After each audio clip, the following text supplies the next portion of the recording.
Suite d'équations à résoudre sans la formule de Viette, donc équation majoritairement de degré 2, hein, puisqu'on parle de formule de Viette. L'équation H ressemble beaucoup à d'autres équations qu'on a déjà faites, puisque j'ai quelque chose au carré qui vaut 0. Donc si quelque chose au carré vaut 0, ben ça veut dire que le quelque chose, hein, donc ici 2x moins 5, il vaut déjà 0. Comme ça, j'ai éliminé le carré. Et puis maintenant, bah, il faut résoudre, il s'agit juste de résoudre cette petite équation, alors qu'on peut faire de tête ou qu'on peut faire en colonne tranquillement. Hein. Je peux faire plus 5 pour isoler x, ça donne 2x égale 5, et puis je peux diviser par 2, et je trouve x égale 2,5. Donc la solution à cette équation, c'est 2,5.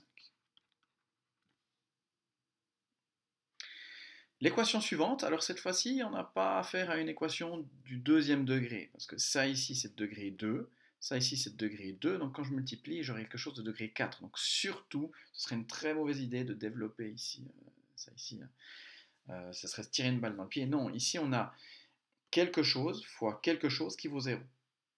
Hein, donc de nouveau, quelque chose du type A fois B égale 0. Et on sait que quand on est dans cette situation, ben soit A vaut 0, soit c'est B qui vaut 0.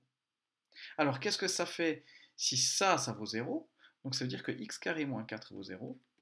Alors, ça, on sait résoudre. Hein. Ça veut dire que x, il est égal à 4. X carré, pardon. Et puis maintenant, je sais que je peux prendre, alors attention quand même, la racine ou moins la racine. Donc, j'obtiens deux solutions.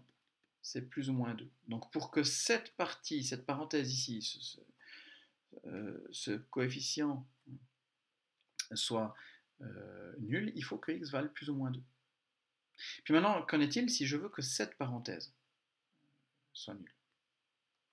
Alors, si x carré plus 9 vaut 0, bon, ben ça veut dire que x carré, il doit valoir moins 9. Et puis donc ici, de nouveau, j'ai envie de prendre la racine. Sauf que, attention, ça c'est positif, éventuellement nul. Hein. Ça c'est négatif, donc c'est impossible de trouver un nombre qui au carré donne un nombre négatif. Donc ça, il n'y a pas de solution. Donc c'est-à-dire que je pourrais m'attendre à avoir 4 solutions. En réalité, j'en ai que 2, c'est les deux solutions que j'ai trouvées avant.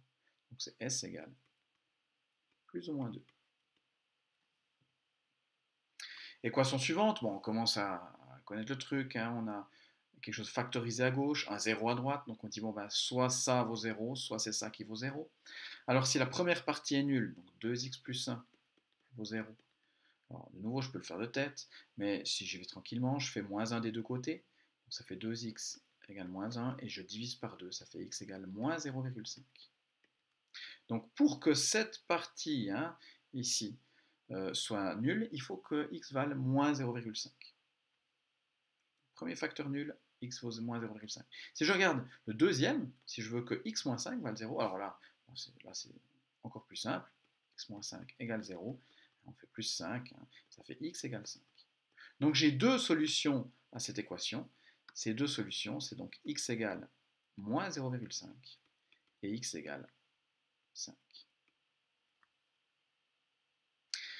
Équation suivante. Alors là, on voit tout de suite qu'il y a, ça n'a rien à voir puisque j'ai rien de factorisé. J'ai du x carré, j'ai du x, j'ai rien que je peux réduire, je ne peux pas simplifier tellement. Donc là, il faut espérer que je puisse factoriser ça, sinon ça risque d'être compliqué. Alors, il n'y a rien en commun, donc j'espère vraiment que ce soit une identité remarquable. Si c'est une identité remarquable, ce serait la première, pardon, puisqu'il y a trois termes et qui sont tous positifs. Ça, ce serait le a carré, ça, ce serait le b carré. Donc si a carré c'est 9x carré, c'est-à-dire que a il vaudrait 3x. Et puis si ça c'est le b carré, ça veut dire que b il vaudrait 2. Donc je pense, à mon avis, cette partie ici, c'est en fait 3x carré plus 2. 3x plus 2, pardon, le tout au carré. Alors je vérifie. Hein. Donc 3x le tout au carré, ça fait bien 9x carré, tout va bien. Le double produit, 2 fois 3x fois 2. Alors 2 fois 3x, ça fait déjà 6x, fois 2, ça fait 12x. Ça correspond à ce que j'ai là. Et puis plus b au carré, donc plus 2 au carré, plus 4. Ça correspond bien à ce que j'ai là. Donc j'arrive à factoriser de cette manière-ci la partie de gauche, hein, le membre de gauche de mon équation. Et donc la partie de droite, c'est 0. Donc là, bah, comme d'habitude, si quelque chose au carré vaut 0, je sais que ça veut dire que le quelque chose en lui-même il vaut 0. Maintenant, je peux isoler x, et puis j'arrive, je vous le fais de tête, ça fait la solution, c'est moins 2 tiers. Si vous préférez, vous pouvez écrire ça sous la forme moins 0,6 périodique. Voilà. Il reste encore 3 équations à traiter ici. Alors, la première. Alors là, je pourrais me dire, ah ben, ça serait bien de factoriser.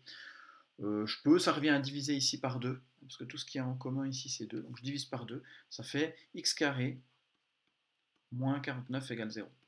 Bon. Est-ce que je peux encore factoriser? Alors oui, je pourrais, à l'aide d'identité remarquable. Ça ressemble à la deuxième identité remarquable. En fait, ça c'est x plus 7 fois x moins 7. Et donc j'obtiens mes deux solutions, qui sont moins 7 ou plus 7. Mais il y a une autre façon de faire ça. Plutôt que de chercher à factoriser, je peux dire, ok, puisque j'ai pas de x, j'ai que du x carré puis du nombre, je peux isoler x carré. Donc pour ça, je vais le noter correctement. Donc je fais plus 49. Ça fait x carré égale 49. Puis là, j'ai qu'une envie, c'est de prendre la racine. Mais je sais qu'il faut faire attention, je dois prendre plus ou moins la racine. Et j'obtiens x qui est égal à plus ou moins 7. Donc j'arrive au même résultat avec une méthode différente. Voilà. Équation m, alors là, ça se complique encore un petit peu. Bon, déjà, j'ai ce 3 ici devant. Attention, la parenthèse elle est au carré. J'aime pas trop ce 3. Je vais déjà diviser par 3. Si je divise par 3, cette équation, ça me donne x plus 8, le tout au carré, égale 9. Et puis là, on connaît cette situation. On a envie de prendre la racine. Alors attention quand même. On a envie, mais on sait que c'est plus ou moins la racine. Donc ça fait x plus 8. C'est égal à plus ou moins la racine de 9, c'est-à-dire 3. Et donc maintenant, je fais moins 8. Et donc ça me donne x égale moins 8 plus ou moins 3. C'est-à-dire, si je prends la valeur, enfin le signe moins, moins 8 moins 3, ça fait moins 11. Puis si je prends la valeur, le signe plus, moins 8 plus 3, ça fait moins 5. Voilà, dernière équation qui ressemble pas mal à ce qu'on vient de faire. Alors de nouveau, le 3 qui est là devant, il me plaît pas trop, j'ai envie de diviser par 3. Et puis je vais mettre le moins 108, je vais l'évacuer de l'autre côté. Donc je fais plus 108 pour l'évacuer de l'autre côté, puis ensuite je divise par 3. Et ça me permet de me retrouver dans une situation qui est très semblable à celle-ci, à savoir que x moins 4, le tout au carré, c'est égal à, alors 108 divisé par 3, ça doit faire 36. Et à nouveau, je prends plus ou moins la racine, ça donne x moins 4 égale, alors plus ou moins la racine de 36, c'est-à-dire 6.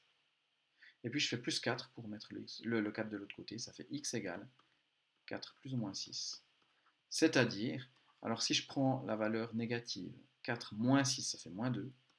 Et si je prends la valeur positive, 4 plus 6, ça fait 10.